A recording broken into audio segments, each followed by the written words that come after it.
दोस्तों, संघर्ष क्लासेस में आपका स्वागत है। पीटीटी 2025 के एग्ज़ाम के लिए शिक्षण अभिरुचि। तो हम लाते हैं आपके लिए टॉप 25 क्वेश्चन। आज का पहला क्वेश्चन आपके सामने ये रहा, जिसमें आपके दे रखा है निम्नलिखित शिक्षण विधियों में से कौन सी विधि वास्तविक अनुभवों को प्रदान करने के लिए दृष्टिकोण से उत्तम है। तो इसके ऑप्शन नंबर ए है भ्रमण विधि, ऑप्शन नंबर 2 है प्रोजेक्ट विधि, ऑप्शन नंबर सी है आसन विधि, ऑप्शन नंबर डी है पाठ्य पुस्तक विधि। तो इसमें है जो आपके ऑप्शन नंबर ए भ्रमण विधि है जो आपका क्या हो जाएगा, राइट आंसर, क्योंकि क्वेश्चन में बोल रखा है वास्तविक अनुभवों को प्रदान करने के दृष्टिकोण से। तो भ्रमण विधि द्वारा हम वास्तविक अनुभव प्राप्त कर सकते हैं। एग्जाम्पल के लिए हम कहीं घूमने जाते हैं तो वहाँ पे हमें कौन सा अनुभव प्राप्त होता है, वास्तविक अनुभव। तो ऑप्शन नंबर ए आपका हो जाएगा राइट आंसर। अब आगे बढ़ते हैं क्वेश्चन संख्या 2 की तरफ। क्वेश्चन संख्या 2 आपके सामने ये रहा, जिसमें आपके दे रखा है अपने छात्रों को समझाने के लिए शिक्षक को किस बात का ज्ञान होना चाहिए। तो ऑप्शन नंबर ए आपके सामने है बाल मनोविज्ञान, ऑप्शन नंबर 2 है बालक कैसे सीखता है, ऑप्शन नंबर सी है बालकों की अभिरुचियाँ और प्रवृत्तियाँ, और ऑप्शन नंबर डी है ये सभी। तो क्वेश्चन संख्या 2 का है जो आपके राइट आंसर होगा वो होगा ये सभी, क्योंकि छात्रों को समझने के लिए शिक्षक को जिस ज्ञान की आवश्यकता होती है उसमें बाल मनोविज्ञान भी जरूरी है, बालक कैसे सीखता है वो भी ज्ञान शिक्षक को होना जरूरी है, और बालकों की अभिरुचि और प्रवृत्ति यानी कि इसमें उसकी रुचि है और बालक की प्रवृत्ति कैसी है उसका भी ज्ञान होना जरूरी है। तो ऑप्शन नंबर ए, बी और सी तीनों राइट है, तो आपका आंसर हो जाएगा ऑप्शन नंबर डी ये सभी। अब आगे बढ़ते हैं क्वेश्चन संख्या 3 की तरफ। क्वेश्चन संख्या 3 आपके सामने ये रहा, जिसमें आपके दे रखा है शिक्षक को राष्ट्रीय भावना विकास हेतु क्या कदम उठाना चाहिए। तो इसका ऑप्शन नंबर ए राष्ट्रीय भाषा का अधिकाधिक प्रयोग करना चाहिए, ऑप्शन नंबर बी है विद्यालय में ऐसे कार्यक्रम का आयोजन करना चाहिए जिससे छात्रों में राष्ट्रीय भावना जागे, या फिर ऑप्शन नंबर सी है राष्ट्रीयता के विरोध तत्वों का दमन करना चाहिए, और ऑप्शन नंबर डी दे रखा है पूरे राष्ट्र के लिए एक जैसी विषय वस्तु की वकालत करनी चाहिए। तो क्वेश्चन संख्या 3 का है जो आपके राइट आंसर होगा वो होगा ऑप्शन नंबर बी, यानी विद्यालय में ऐसे कार्यक्रम का आयोजन करना चाहिए जिससे छात्रों में राष्ट्रीय भावना जागे। क्वेश्चन को वापस देख लेते हैं। क्वेश्चन संख्या 3 है शिक्षक को राष्ट्रीय भावना विकास हेतु क्या कदम उठाना चाहिए। तो सबसे ज़्यादा जो आपके इम्पोर्टेंट है वो है ऑप्शन नंबर बी, तो आपका ऑप्शन नंबर बी क्या हो जाएगा, राइट आंसर। अब आगे बढ़ते हैं नेक्स्ट क्वेश्चन, क्वेश्चन संख्या 4 की तरफ। क्वेश्चन संख्या 4 आपके सामने ये रहा, जिसमें आपके दे रखा है पाठ्य पुस्तक निर्माण में किस बात को मुख्य रूप से ध्यान रखना चाहिए। यहाँ पे क्वेश्चन में दे रखा आपके मुख्य रूप से क्या ध्यान रखना चाहिए। तो ऑप्शन नंबर है शिक्षा के उद्देश्यों को ये भी आपके रखना चाहिए, छात्रों की आवश्यकता रुचि और योग्यता को ये भी ध्यान में रखना चाहिए, शिक्षण अनुसंधानों को ये भी ध्यान में रखना चाहिए। लेकिन क्वेश्चन में बोला है मुख्य रूप से क्या ध्यान रखना चाहिए। इसका ऑप्शन नंबर डी आपके नेक्स्ट स्लाइड पे, जिसमें हम देख लेते हैं, जिसमें डी ऑप्शन नंबर डी जिसमें है ए और बी दोनों। तो यहाँ पे आपके 4 नंबर क्वेश्चन का राइट आंसर हो जाएगा ए और बी मुख्य रूप से ध्यान रखना चाहिए। अब आगे बढ़ते हैं नेक्स्ट क्वेश्चन, क्वेश्चन संख्या 5 की तरफ। क्वेश्चन संख्या 5 आपके सामने दे रखा है छात्रों में मौखिक अभिव्यक्ति को विकसित करने का तरीका क्या है। तो मौखिक रूप से अभिव्यक्ति करने के लिए विकसित करने के लिए तरीका कौन सा सही है। ऑप्शन नंबर ए है परिचर्चाओं का आयोजन, ऑप्शन नंबर बी है आसन प्रतियोगिताओं का आयोजन, ऑप्शन नंबर सी है अंतराक्षरी का आयोजन। तो इसमें आप ऑप्शन नंबर ए को देख सकते हो परिचर्चा, यानी हम किसी टॉपिक पर विषय पर चर्चा करेंगे तो हमारी मौखिक अभिव्यक्ति का विकास होगा। आसन प्रतियोगिता, मान लो किसी द्वारा किसी टॉपिक पर हम भाषण देते हैं तो उससे भी हमारी मौखिक अभिव्यक्ति का विकास होगा। और अंतराक्षरी का आयोजन स्कूलों में बहुत सारे टॉपिक पे अंतराक्षरी करवाई जाती है, प्रश्न उत्तरी करवाई जाती है, तो ये भी इम्पोर्टेंट है। तो आपके ऑप्शन नंबर डी, इन तीनों से आपका मौखिक अभिव्यक्ति में विकसित होता है, तो ऑप्शन नंबर डी आपका क्या हो जाएगा, राइट आंसर। अब आगे बढ़ते हैं बिना देरी करते हुए क्वेश्चन संख्या 6 की तरफ। क्वेश्चन संख्या 6 आपके सामने ये रहा, जिसमें दे रखा है छात्रों को गृह कार्य दिया जाए वह, ऑप्शन नंबर है पढ़ाए गए पाठ पर आधारित होना चाहिए, पहले पढ़े गए पाठ पर आधारित ज्ञान को बढ़ाने वाला होना चाहिए, या फिर पूर्व ज्ञान पर आधारित और उसे दोहराना वाला होना चाहिए। तो इसमें पहले पूर्व ज्ञान का कोई हमारे इम्पोर्टेंट रोल नहीं है, पहले पढ़े गए पाठ का हमें नहीं, और ऑप्शन नंबर ए पढ़े गए पाठ पर आधारित होना चाहिए। जैसे कि स्कूल में आज हमें कोई एक यूनिट या एक पाठ पढ़ाया गया है, मान लो अध्याय 1, तो उस पर छात्रों को गृह कार्य है जो उस अध्याय नंबर 1 में से आपके क्या देना चाहिए, गृह कार्य। तो आपके ऑप्शन नंबर ए है जो आपका क्या हो जाएगा, राइट आंसर। अब आगे बढ़ते हैं बिना देरी करते हुए क्वेश्चन संख्या 7 की तरफ। क्वेश्चन संख्या 7 आपके सामने ये रहा, जिसमें आपको दे रखा है शिक्षक राष्ट्र का निर्माण करता है, इस कथन पर आपकी क्या प्रतिक्रिया है। तो ऑप्शन नंबर ए है ये केवल एक आदर्श वाक्य है, या फिर ऑप्शन नंबर बी है अष्ट नेताओं के आगे शिक्षकों की कुछ नहीं चल पाती हैं, ऑप्शन नंबर सी है ये वास्तविकता है क्योंकि शिशु आगे चलकर राष्ट्र में सक्रिय भूमिका निभाते हैं, ऑप्शन नंबर डी है इनमें से कोई नहीं। तो क्वेश्चन संख्या 7 में ये केवल आदर्श वाक्य नहीं, ये कहने की बात नहीं, ओनली ये सत्य है। दूसरा है अष्ट नेताओं के आगे शिक्षकों की कुछ चल नहीं पाती, ये भी आपकी गलत है। ऑप्शन नंबर सी दे रखा है वो आपका क्या हो जाएगा, राइट आंसर, क्योंकि ये वास्तविक है कि शिशु आगे चल के राष्ट्र में सक्रिय भूमिका निभाते हैं। अब आगे बढ़ते हैं बिना देरी करते हुए क्वेश्चन संख्या 8 की तरफ। क्वेश्चन संख्या 8 आपके सामने ये रहा, जिसमें आपके दे रखा है शिक्षक की सबसे कमजोर विधि कौन सी। ऑप्शन नंबर ए संवाद विधि, ऑप्शन नंबर बी है आपके दृश्य श्रव्य विधि, ऑप्शन नंबर सी है प्रोजेक्ट विधि, ऑप्शन नंबर डी है पाठ्य पुस्तक विधि। तो शिक्षण की सबसे कमजोर विधि कौन सी है वो हमें बतानी है। तो आपके क्वेश्चन संख्या 8 का राइट आंसर हो जाएगा वो है पाठ्य पुस्तक विधि। अब बिना देरी करते हुए क्वेश्चन संख्या 9 की तरफ बढ़ते हैं। क्वेश्चन संख्या 9 है जो आपके सामने ये रहा, जिसमें आपके दे रखा है विद्यालय में पर्यावरण शिक्षा से क्या अभिप्राय।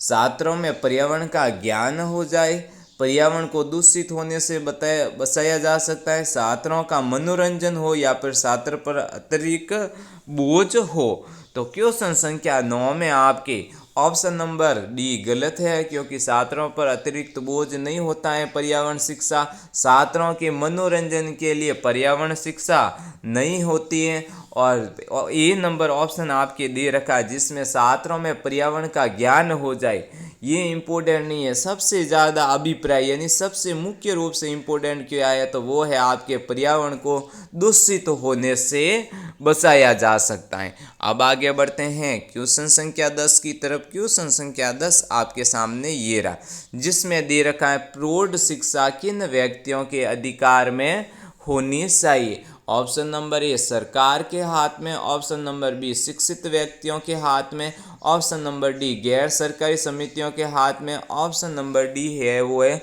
उपयुक्त सभी के हाथ में। तो क्वेश्चन संख्या 10 में सरकार के हाथ में होनी चाहिए नहीं, ऑप्शन नंबर बी है वो है शिक्षित व्यक्तियों के हाथ में नहीं, ऑप्शन नंबर सी है प्रौढ़ शिक्षा है जो किन के अधिकार में होनी चाहिए, गैर सरकारी समितियों के हाथ में। अब आगे बढ़ते हैं नेक्स्ट क्वेश्चन, क्वेश्चन संख्या 11 की तरफ। मोस्ट इम्पोर्टेंट क्वेश्चन लाए जा रहे हैं। हमने बोला था बीएसटीसी का हमने बेस चलाए, उसमें हमने बोला था सपने वाले क्वेश्चन, सपने वाले क्वेश्चन। हमारा एक ही नारा था बीएसटीसी 2025 में सपने वाले क्वेश्चन और सप्पे हैं। हमने प्रूफ किया है हमारी क्लासों में से, हमारी जो हिंदी ग्रामर और जीके की क्लासें थी उसमें से क्वेश्चन सप्पे हैं और कई विद्यार्थियों के कमेंट भी आए हैं कि हाँ सर आपके पढ़ाए गए क्वेश्चन हमारे आए हैं। तो क्वेश्चन संख्या 11 देखते हैं। किस विधि से छात्र सबसे अधिक और अच्छी तरह सीखते हैं। यहाँ पे सबसे अधिक और अच्छी तरह से सीखते हैं कौन सी विधि है। देख कर, स्वयं करके, सुनकर या फिर पढ़कर। तो क्वेश्चन संख्या 11 का आपके राइट आंसर होगा सबसे मुख्य रूप से किस अच्छी तरह से सीखते हैं, तो वो आपके ऑप्शन नंबर होगा स्वयं करके। जैसे आपके मैथ्स सब्जेक्ट में एक क्वेश्चन करवाया है तो आप वापस आके घर पर उस क्वेश्चन को स्वयं यानी खुद सॉल्व करोगे तो आपको सबसे अच्छी तरह से सीखने की विधि कौन सी प्राप्त होगी, स्वयं करके। अब आगे बढ़ते हैं नेक्स्ट क्वेश्चन संख्या 12 की तरफ। क्वेश्चन संख्या 12 आपके सामने ये रहा, जिसमें आपके दे रखा है शिक्षा तभी सार्थक होगी जब पाठ्यक्रम केंद्रित हो, छात्र केंद्रित हो, रोजगार केंद्रित हो या फिर समाज केंद्रित। तो क्वेश्चन संख्या 12 में आपके समाज केंद्रित गलत ऑप्शन है, रोजगार केंद्रित नहीं, पाठ्य पुस्तक केंद्रित नहीं, छात्र केंद्रित हो। शिक्षा तभी सार्थक होगी जब पाठ्यक्रम कैसा हो, हमारे छात्र केंद्रित यानी छात्रों के अनुभव के अनुसार या फिर छात्रों के लेवल का यानी छात्र केंद्रित हो। अब बढ़ते हैं नेक्स्ट क्वेश्चन संख्या 13 की तरफ। क्वेश्चन संख्या 13 आपके सामने ये रहा, जिसमें आपके दे रखा है छात्रों में अनुशासन बनाए रखने के लिए एक शिक्षक की कौन सी भूमिका सराहनीय है। तो ऑप्शन नंबर ए है शिक्षक की अपनी योग्यता, ऑप्शन नंबर बी है शिक्षक का विचार, ऑप्शन नंबर सी है शिक्षक का व्यक्तित्व, ऑप्शन नंबर डी है शिक्षक की कक्षा प्रबंधन की क्षमता। तो क्वेश्चन संख्या 13 का है जो आपके राइट आंसर होगा वो होगा ऑप्शन नंबर डी, शिक्षक की कक्षा में प्रबंधन की क्षमता है, जो क्या है एक शिक्षक के रूप में मुख्य सराहनीय है। अब आगे बढ़ते हैं नेक्स्ट क्वेश्चन संख्या 14 की तरफ। क्वेश्चन संख्या 14 आपके सामने ये रहा, जिसमें दे रखा है छात्र जो लिखित कार्य करते हैं उससे शिक्षक कब जांचना चाहिए। ऑप्शन नंबर है जब शिक्षक को खाली समय मिले, अगले सप्ताह के दौरान, सप्ताह के अंत में, रविवार को या फिर लिखित कार्य पूरा होने के तुरंत बाद। तो क्वेश्चन संख्या 14 का पहला ऑप्शन है जो आपके गलत हो जाएगा, क्योंकि जब शिक्षक खाली समय मिले उस टाइम ही गृह कार्य या आपके छात्र द्वारा लिखित कार्य जांच करना सही नहीं है। अगले सप्ताह के दौरान नहीं, ऑप्शन नंबर सी है सप्ताह के अंत में, रविवार को नहीं, ऑप्शन नंबर डी है लिखित कार्य पूरा होने के तुरंत बाद है जो आपके शिक्षक को जांचना चाहिए। तो ऑप्शन नंबर डी है जो आपका क्या हो जाएगा राइट आंसर। अब आगे बढ़ते हैं क्वेश्चन संख्या 15 की तरफ। मोस्ट इंपोर्टेंट क्वेश्चन पीटीटी 2025 में सपने वाला क्वेश्चन। हमारा नारा इस बार भी सिद्ध होगा, हम जो क्लासें ला रहे हैं उनमें से आपको बहुत सारे क्वेश्चन एग्जाम में मिल जाएंगे। तो क्वेश्चन संख्या 15 है, किस विद्वान ने सीखने के 5 चरण बताएं। Option number A Froebel, option number B है हर्बर्ट, ऑप्शन नंबर सी है प्लेटो, ऑप्शन नंबर डी है कमीनियम। तो क्वेश्चन संख्या 15 का आपके राइट आंसर होगा वो होगा ऑप्शन नंबर बी, हर्बर्ट ने आपके सीखने के 5 चरण बताए थे। अब आगे बढ़ते हैं नेक्स्ट क्वेश्चन संख्या 16 की तरफ। क्वेश्चन संख्या 16 आपके सामने ये रहा, जिसमें आपके दे रखा है कक्षा शिक्षण में छात्रों की रुचि बनाए रखने के लिए छात्रों को या फिर अध्यापक को क्या करना चाहिए। ऑप्शन नंबर ए यथार्थ जीवन के उदाहरण को भरपूर प्रयोग करना, ऑप्शन नंबर बी है छात्रों को चर्चाओं का भरपूर अवसर देना, ऑप्शन नंबर सी है शिक्षण सामग्री का खूब प्रयोग करना। तो ऑप्शन नंबर 1 भी राइट है, ऑप्शन नंबर बी भी राइट है, ऑप्शन नंबर सी भी आपके क्या है राइट है। तो आपके ये तीनों ऑप्शन है जो क्या हो जाएंगे राइट। तो आपका आंसर होगा ए बी सी यानी उपयुक्त सभी है जो आपके राइट आंसर हो जाएगा।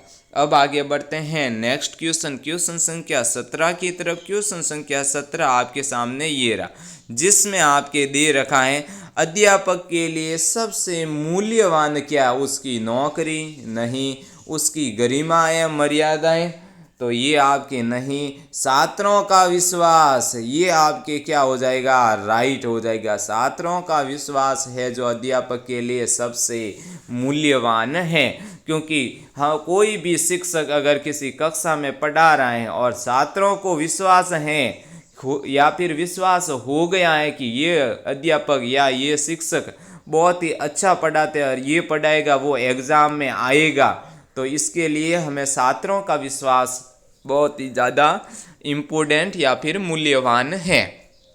अब आगे बढ़ते हैं नेक्स्ट क्वेश्चन 18 की तरफ। BSTC 2025 का नारा PTT में हम वापस ला रहे हैं कि PTT 2025 में सपने वाले क्वेश्चन, आने वाले क्वेश्चन, संघर्ष के क्लासेज चैनल द्वारा प्रस्तुत की जाने वाली क्लासों में से क्वेश्चन आने वाली क्लासें।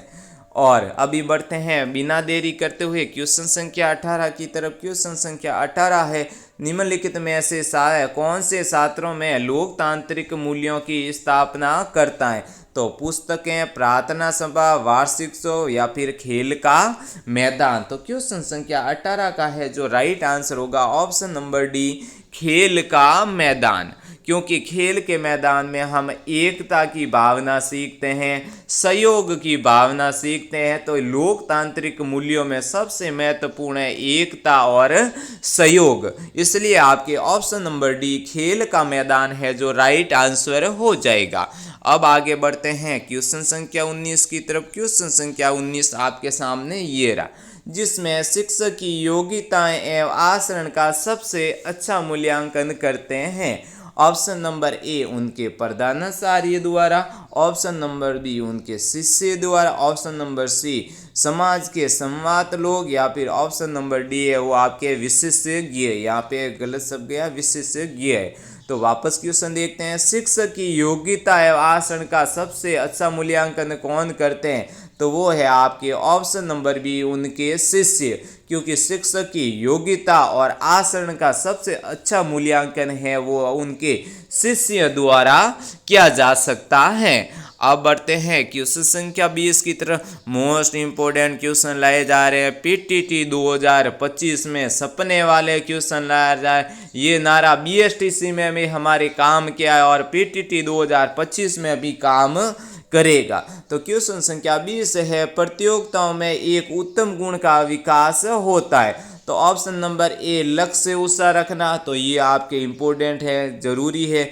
ऑप्शन नंबर बी है पराजय को भी खुशी खुशी स्वीकार करना चाहिए, ये भी राइट है, क्योंकि प्रतियोगिता में या तो हार होगी आपकी या फिर जीत होगी, तो उसको पराजय यानी हार हो जाए तो उसको खुशी खुशी स्वीकार करना, ये विकास का गुण है। ऑप्शन नंबर सी है काम पूरा करके ही दम लेना, क्योंकि प्रतियोगिता में हम अपना काम पूरा करेंगे तभी हमारी जीत होगी।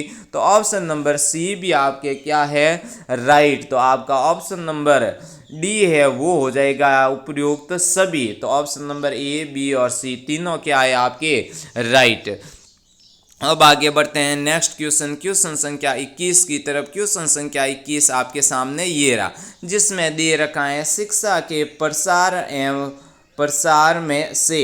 तो ऑप्शन नंबर ए है लोकतंत्र मजबूत होता है, शिक्षा के प्रसार से क्या होता है, अंधविश्वास में कमी आती है, आर्थिक विकास की दर बढ़ती है। तो क्वेश्चन संख्या 21 में लोकतंत्र मजबूत होता है, शिक्षा के प्रयास से अंधविश्वास में भी कमी आती है, आर्थिक विकास की दर भी बढ़ती है, यानी ऑप्शन नंबर डी आपका क्या हो जाएगा, राइट आंसर। अब आगे बढ़ते हैं नेक्स्ट क्वेश्चन, क्वेश्चन संख्या 22 की तरफ। क्वेश्चन संख्या 22 है, आपके विचार में शिक्षा का उद्देश्य होना चाहिए। ऑप्शन नंबर ए शिक्षा ग्रहण करने के बाद नौकरी, छात्रों की मानसिक विकास योग्यता का विकास, ऑप्शन नंबर सी छात्रों को साक्षर बनना, ऑप्शन नंबर डी है जो है बालकों का सर्वांगीण विकास। मोस्ट इंपोर्टेंट क्वेश्चन BSTC 2025 का नारा PTT में भी क्वेश्चन संख्या 22 है जो आपके PTT में आएगा 101%। जब हम आंसर की लाएंगे या फिर पेपर लाएंगे तब मैं आपको 101% है जो ये क्वेश्चन उसमें से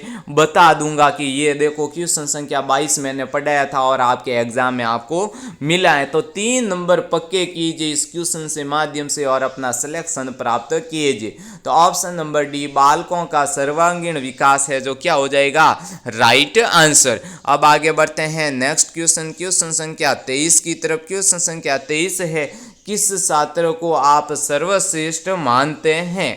तो क्वेश्चन संख्या 23 का राइट आंसर है जो शिक्षक को सम्मान दे और उसकी आज्ञा माने। ऑप्शन नंबर बी जो सुशील और शर्मिला हो, ये तो आपके राइट आंसर नहीं होगा। जो शिक्षा ग्रहण करने और अध्ययन में रुचि रखता हो, तो ये भी आपके क्या है, राइट आंसर हो सकता है। तब तक के लिए ऑप्शन नंबर डी देखते हैं, जो नियमित पाठशाला आता और कक्षा का मॉनिटर हो। नहीं, जरूरी नहीं हो कि कक्षा का मॉनिटर नियमित आए तो वो श्रेष्ठ होगा। श्रेष्ठ होगा जो शिक्षा ग्रहण करे और अध्ययन में क्या कर रखे, रुचि। तो ऑप्शन नंबर सी है जो आपका राइट आंसर होगा। उसके बाद में आपके ऑप्शन नंबर ए है जो राइट होगा। ऑप्शन नंबर बी और आपके डी राइट आंसर नहीं होगा। अब आगे बढ़ते हैं क्वेश्चन संख्या 24 की तरफ। क्वेश्चन संख्या 24 है जो आपके सामने ये रहा, जिसमें दे रखा है भाषा सीखने का प्रभावी उपाय कौन सा है। तो ऑप्शन नंबर ए है वो है पाठ्य पुस्तक पढ़ना। पाठ्य पुस्तक पढ़ेंगे तो भाषा प्रभावी होगी। सीखने का प्रभावी उपाय सहायक पुस्तकें पढ़ना, ये भी आपके राइट होगा। अखबार पढ़ना, ये भी आपके राइट होगा। तो ऑप्शन नंबर डी ये सभी क्या होंगे, आपके राइट आंसर। अब आगे बढ़ते हैं बिना देरी करते हुए नेक्स्ट क्वेश्चन की तरफ। आज की क्लास का हमारा अंतिम क्वेश्चन, तो अंतिम क्वेश्चन आपके सामने ये रहा। उससे पहले आपके लिए एक न्यूज है कि हम पीटीटी का बैच ला रहे हैं। तो आप पीटीटी का एग्ज़ाम जो कोई भी विद्यार्थी दे रहे हैं उनको हमारी क्लास से ज़्यादा शेयर कीजिए और उनका सिलेक्शन का आप अपना खुद माध्यम बनिए, क्योंकि बीएसटीसी का हमारा बेहतरीन बैच चला है। बहुत सारे लड़कों के, बहुत सारे स्टूडेंट के हैं जो सिलेक्शन हो रहे हैं। लड़कों और लड़कियों के बहुत ही ज़्यादा नंबर आ रहे हैं हमारी क्लासों के माध्यम से। जिन जिन विद्यार्थियों ने क्लासें ली है उनके जीके में और हिंदी में बेहतरीन नंबर आए हैं। अब देखते हैं क्वेश्चन संख्या 25। क्वेश्चन संख्या 25 है, छात्रों की प्रतिक्रिया नकारात्मक होती है और सकारात्मक भी। नकारात्मक प्रतिक्रिया का एक उदाहरण है, यानी नेगेटिव। तो क्वेश्चन संख्या 25 का ऑप्शन नंबर ए, छात्र अनुशासनहीनता नहीं करते हैं। ऑप्शन नंबर बी, कक्षा छात्र में सुशील व्यवहार नहीं करते। ऑप्शन नंबर डी है, छात्र कक्षा शिक्षण में रुचि नहीं लेते हैं। ऑप्शन नंबर डी है, छात्र कक्षा में शोर नहीं मचाते। नकारात्मक का एक उदाहरण है तो वो होगा आपके ऑप्शन नंबर सी, छात्र कक्षा शिक्षण में रुचि नहीं लेते। ये आपके नकारात्मक प्रतिक्रिया यानी नेगेटिव पॉइंट का आपके एक उदाहरण है।